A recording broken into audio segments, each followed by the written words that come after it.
Assalomu alaykum hurmatli ko'ruvchilar. Uyg'ur axborot markazining haftalik xabarlar programmasiga xush keldinglar. Men Muhammad Izzat. Bugun seshanba. Tövəndə diqqətinizə xəbərlərimizin təfsilatı olsun. Amerika Compliance Vektorunun 8 apraldagi xabarda ko'rsatilishicha, Amerika Aniyor bexatarlik ministerligi Uyg'ur majburiy emgakning oldini olish qonuniga asosan Xitoydan kelgan to'qinma mallarning Amerikaga kiralaydigan yo'qligini taqashga yordam beradigan yangi strategiyani e'lon qilgan. Bu organning juma kuni e'lon qilgan ijro qilish planida kechirim qilinish talab qilingan o'ralmalarni tekshirishni texnik kuchaytirib, kichik tipdagi va $800 dan tuvan bo'lgan yurishlik kiyim-kechaklarning import qilinishini cheklaydiganligi ko'rsatilgan.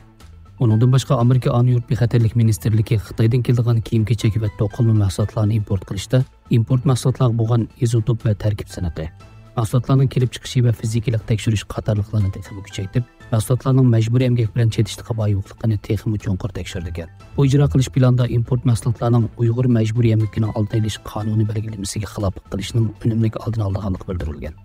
Amerika Aniyor bexatarlik ministerligining ministri Alejandro Mayorkas bu yil kirgandan buyon Amerikaga import qilinadigan elektron va kiyim-kechak mahsulotlarning Uyg'ur majburiy emgakining oldini olish qonuniy belgilamasiga xiloflik qilish gumoni bilan tamojna va chegara qo'g'duvchilar tomonidan to'xtatib qo'yilgan mallar eng ko'p. To'qimchilik sanoati va boshqa kasblar bilan shug'ullanayotgan Xitoyga o'xshash raqobatchilar majburiy emgak qo'llanib, Amerika tamojna qonuniga xiloflik qilib va boshqa qonunsiz qilmishlar bilan Amerika korxonalarining obrazini va bahoni qalayimqon qilyotdi. Bu ijro plani texnik kuchaytirilgan ijro qilish tadbirlari va tekshirish san'atini kuchaytirish orqali Amerika hukumatining minglagan ishchi va Amerikaning to'qimchilik sanoatini qo'g'dashga alohida kuch qo'shadi degan.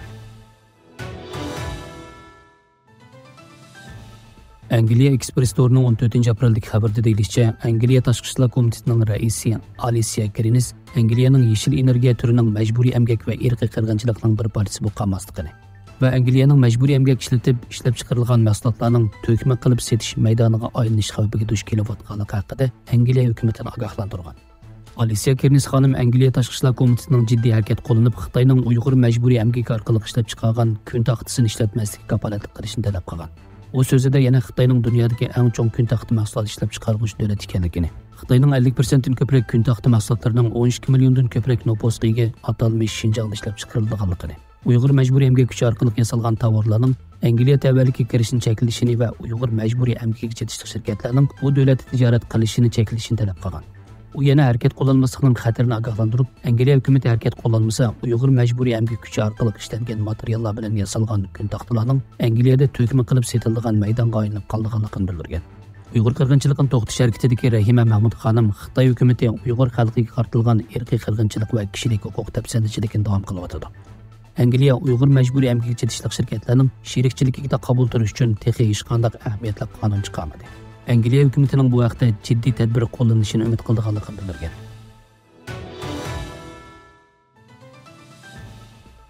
O'z xabarimiz. 14 aprel kuni Amerikaning Virginia shtati atrofidagi Uyg'urlar roziyatini Uyg'ur Amerika birlashmasi tashkillagan Uyg'ur bozorida tabrikladi. Bu faoliyatga Washington atrofidagi shaharlardan kelgan ko'plagan kishilar qatnashgan. Uyg'ur bozori roziyatlik qaynam tashqinliq cho'mgan bo'lib, esil Uyg'ur taomlari, etlik sangza va tatliq turimlar ham bozorga kelgan Uyg'urlar bu bozorni bir xil Uyg'urlik to'ldirgan. Bu joydagi Uyg'urlar necha vaqtdan beri muhojiratlik hayotida mushunga o'xshash hayit bayramlarda va har xil yig'ilishlarda bir yerga jam bo'lib, o'z kimligini va milliy madaniyatini saqlashda muhim rol o'ynab kelmoqda. Xabarlarimizni ko'rganingizga rahmat. Ko'rishguncha omon bo'linglar. Xayr xo'sh. Allohga emanet.